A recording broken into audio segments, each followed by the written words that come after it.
Do you have 2 seconds for God?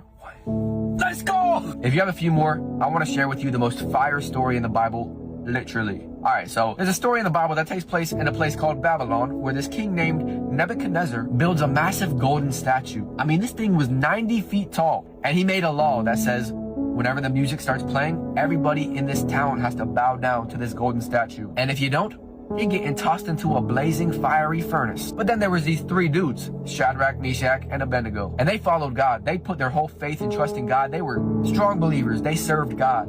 And they heard about this law and they were like, bro, we ain't bowing down to that junk. And so when the music started playing, they didn't bow down. Everybody else was bowing down. Can you imagine? They were probably looking at Shadrach, Meshach, and Abednego like, what y'all doing, bro?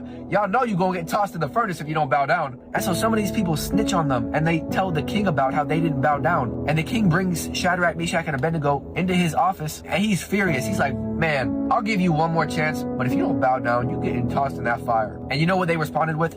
Literally the most fire line in the Bible. They said, if we are thrown into that furnace, the God who we serve is able to save us. But even if he doesn't, we just want to make it very clear to you, we are not bowing down to your golden statue junk, bro. And so the king gets so mad that he makes the furnace 7 times hotter than it usually is. It's so hot that the soldiers that throw them in there literally die from just being close to it. And so they throw them in there and they're in the fiery furnace. And the king was watching, he was looking in there. He was like, wait, I thought we put 3 people in there. Why do I see a 4th man in the fire with them? He looks like the Son of God.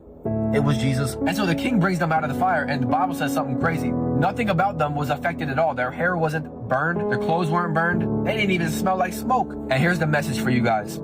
God didn't remove the fire. He stepped into it with them.